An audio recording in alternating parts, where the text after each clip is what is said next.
অনেক বছর আগের কথা। হিমপুর গ্রামে বাস করত এক গরিব জেলে। তার নাম ছিল অর্ণব। সে মাছ ধরে তার জীবিকা নির্বাহ করত। তার বাবা ছিল না, এক মা ছিল তার সাথে, আর সেও একই সাথেই বাস করত। বাবা, তোর তো বয়স কম হয়নি, এখন বিয়েটা অন্তত করে ফেল। আমি যে আর এই এত বড় সংসার নিজে চালাতে পারছি না। আমার তো একটু বিশ্রামের প্রয়োজন হয় নাকি? কিন্তু বাবা, তুই বিয়েটা তারপরও কর। আর তাছাড়া আমি বা কদিন বলতো, নাতি নাতনি বৌমার মুখখানা দেখে যেতে যদি নাই পারি, তাহলে আমার জীবনটা যে বৃথা। মা, এ কি বলছো তুমি? তুমি মরে যাবে কেন? তুমি তো এখনো আরো 100 বছর বাঁচবে। এত সহজেই মরার কথা বললেই কি আর মরা যায় নাকি? তোমার যেটা ভালো লাগে তুমি সেটাই করো। আমি তোমার কথাই রাজি আছি। এবার আমি নদীতে যাই, কিছু মাছ ধরে নিয়ে আসি। সেগুলো বিক্রি করেই তো আমাদের সংসার চালানোর টাকা আসবে। দাও, তুমি আমাকে কিছু খেতে দাও। আমি খেয়ে নদীতে যাই, দেখি সেখানে গিয়ে কোনো মাছ পাই কিনা।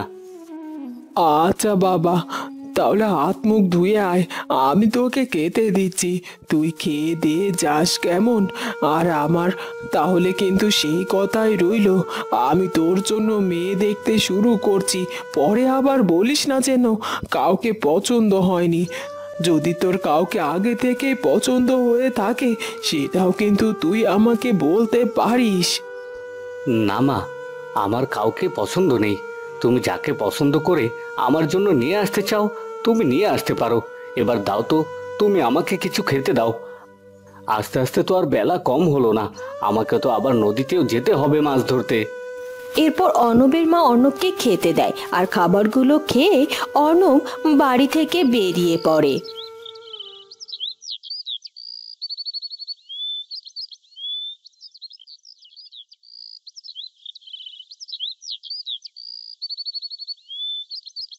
এরপর সে নদীতে মাছ ধরার জন্য জাল ফেলে বসে থাকে নৌকার উপর। বাবা তো আমাকে এদিকটাতে একেবারে আসতেই দেয় না। এদিকে তো দেখছি অনেক মাছ তাদের মনের আনন্দে খেলা করে বেড়াচ্ছে, আর এদিকটার দৃশ্যটাও দেখছি অনেক সুন্দর। যাই, আমিও মাছগুলোর সাথে গিয়ে খেলা করি। এ কথা বলে মৎস্যকন্যা সেই মাছগুলোর সাথে এদিক ওদিক সাঁতরাতে থাকে। কিছুক্ষণ পর সে দেখতে পায় নদীর উপর থেকে ফেলা একটি জালে অনেকগুলো মাছ উঠে যাচ্ছে। সে মাছগুলোকে জালে আটকে পড়তে দেখে বলে, এই যে দেখছি জালটিতে অনেক মাছ বেঁধে গিয়েছে, এই মাছগুলোকে তো আমাকে বাঁচাতে হবে। যাই, আর দেরি না করে এক্ষুনি আমি এই মাছগুলোকে জাল থেকে মুক্ত করে দেই, না হলে ওই ছেলেটি সব মাছগুলো ধরে নিয়ে যাবে।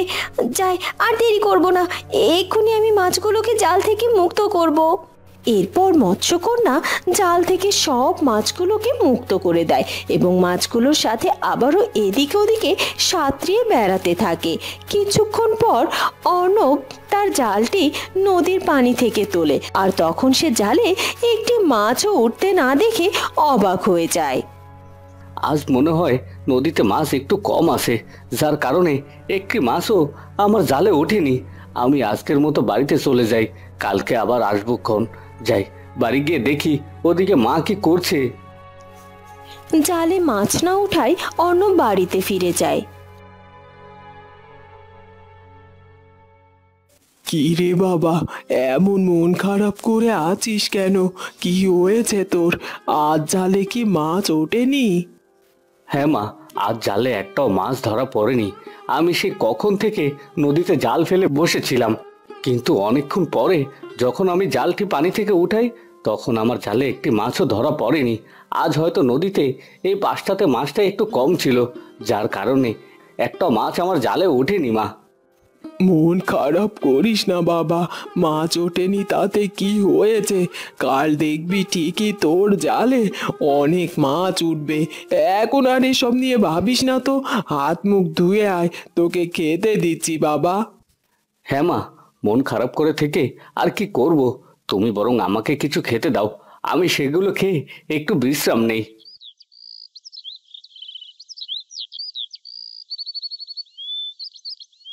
পরদিন সকালবেলা অর্ণব আবারও নদীতে নৌকা নিয়ে মাছ ধরতে যায়। সে নদীতে অনেকক্ষণ যাবৎ জাল ফেলে রাখলেও একটি মাছও তার জালে ধরা পড়ে না, যার কারণে সে খুব হতাশ হয়ে পড়ে এবং মন খারাপ করে আবারও সে সেদিনও বাড়িতে ফিরে যায়।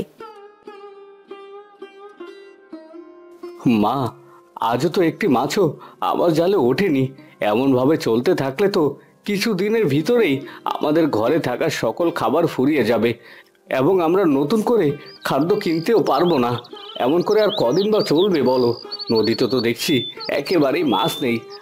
আমি কাল শেষবারের মতো নদীতে যাব মাছ ধরার জন্য। যদি মাছ পাই আমি তাহলেই নদীতে মাছ ধরতে যাব, আর না হলে আমি আর কখনোই নদীতে মাছ ধরতে যাব না। হ্যাঁ বাবা, তুই বরং সেটাই কর। আর এমনিতেও প্রতিদিন মাছ ধরলে কি আর নদীতে মাছ বেশি থাকে? তুই কিছুদিন পর না হয় জাল ফেলে দেখিস বাবা, তখন ঠিক জালে মাছ উঠবে। এখন হয়তো নদীতে তেমন মাছ নেই, কিছুদিন পর আবার নতুন মাছ উঠবে। তুই চিন্তা করিস না তো।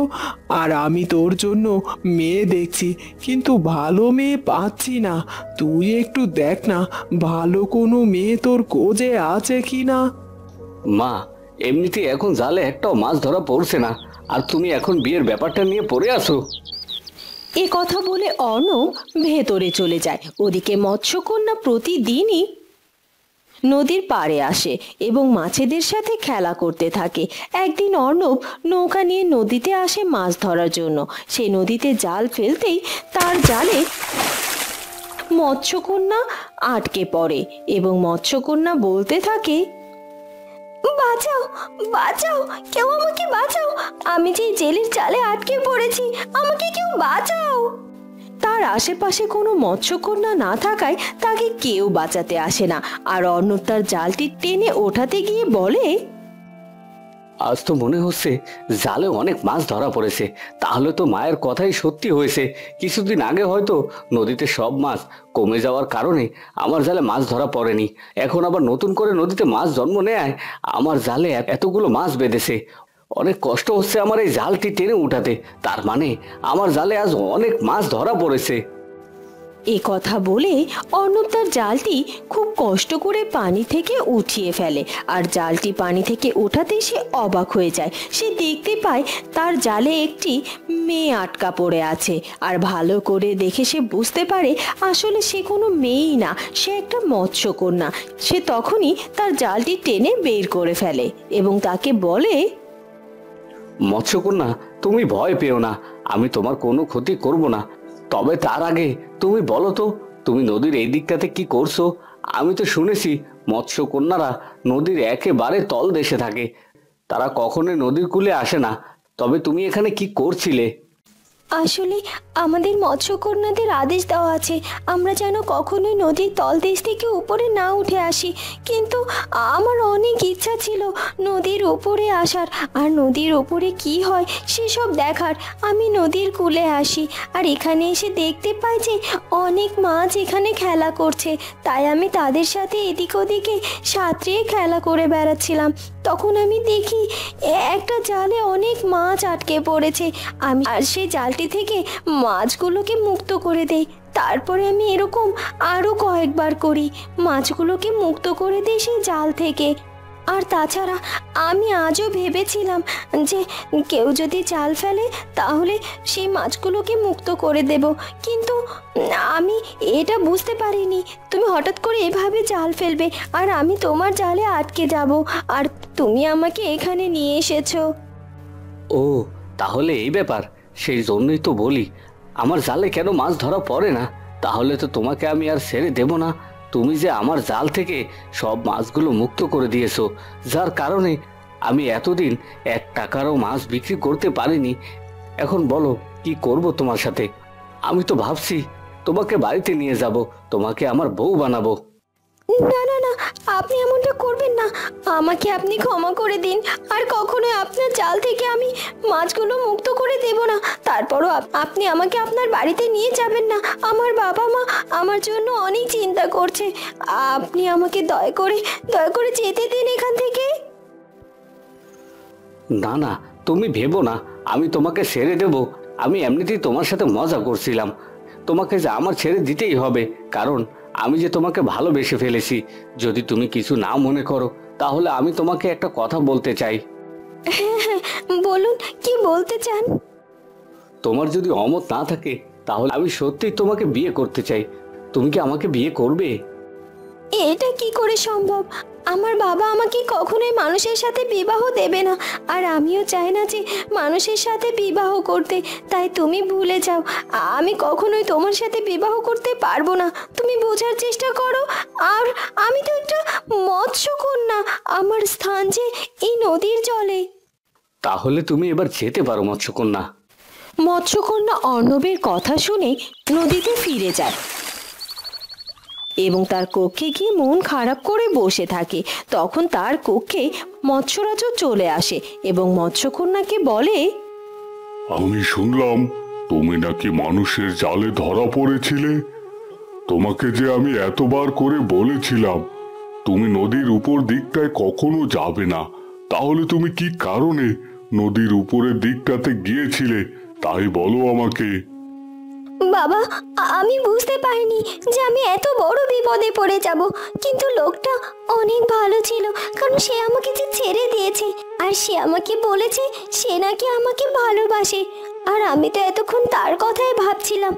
আচ্ছা বাবা, আমরা কি ওই ছেলেটাকে আমাদের রাজ্যে নিয়ে আসতে পারি না? আমিও চাই তার ইচ্ছা পূরণ হোক, কারণ সে যে আমার প্রাণ ফিরিয়ে দিয়েছে। হ্যাঁ, অবশ্যই তাকে পানির নিচে জীবিত অবস্থায় নিয়ে আসতে পারো। তুমি গিয়ে ওই জেলেটির কাছে শোনো সে কি তোমার সাথে এই পানির নিচে থাকতে পারবে কিনা। প্রতিদিনের মতো পরদিনও যখন অর্ণব আবারও নদীতে আসে মাছ ধরার জন্য, তখন নদীতে মৎস্যকন্যাকে দেখতে পায়। আর মৎস্যকন্যা অর্ণবকে বলে, আমার তোমার সাথে কিছু কথা বলার ছিল, তুমি যদি শুনতে চাও আমি তোমাকে বলতে পারি। হ্যাঁ হ্যাঁ, বলো তুমি কি বলতে চাও। তুমি কি সত্যি আমাকে ভালোবাসো, আমাকে বিয়ে করতে চাও? তাহলে তোমাকে যে আমার সাথে আমার রাজ্যে পানির নিচে গিয়ে থাকতে হবে, তাহলে আমি তোমাকে বিয়ে করতে পারবো। এখন বলো, তুমি কি আমার শর্তে রাজি আছো? আমি তোমার শর্তে রাজি আছি। আমি পানির নিচে গিয়ে বেঁচে থাকতে পারবো কিনা আমি সেটা জানি না। মানুষ তো পানির নিচে শ্বাস নিতে পারে না তোমাদের মতো। তাহলে আমি কি করব? সে চিন্তা তুমি আমার উপরে ছেড়ে দাও। তোমার পানির ভেতরে শ্বাস নেওয়ার ব্যবস্থা আমি করব। এই নাও, এই জাদুই ফলটি তুমি খেয়ে নাও। এটি খেলে তুমি পানির নিচে গিয়েও শ্বাস নিতে পারবে। সে না হয় বুঝলাম, কিন্তু আমার মার কি হবে? আমার মা যে বড্ড একা হয়ে যাবে। তুমি চিন্তা করো না, আমি তোমার মাকেও আমাদের কাছে নিয়ে আসার ব্যবস্থা করব। কারণ তোমার মা যদি ওখানে একা একা থাকে তাহলে তার দেখার যে আর কেউ থাকবে না। আর তাই আমি তোমার মাকেও এই জলের নিচে নিয়ে এসে রাখার ব্যবস্থা করব। সত্যি বলছো মৎস্যকন্যা? এরপর অর্ণব সেই ফলটি খেয়ে নেয় এবং তার মাকে নিয়ে এসে মৎস্যকন্যার রাজ্যেই চলে যায়। সেখানে গিয়ে মৎস্যকন্যার ও অর্ণবের বিয়ে হয়ে যায় এবং তারা দুজনে সুখে শান্তিতে জীবন যাপন করতে থাকে। বন্ধুরা, কেমন লাগলো আমাদের আজকের গল্পটি? যদি ভালো লাগে তাহলে অবশ্যই আমাদের চ্যানেলটিকে সাবস্ক্রাইব করে দিও। দেখা হবে নতুন কোনো গল্প নিয়ে। ধন্যবাদ।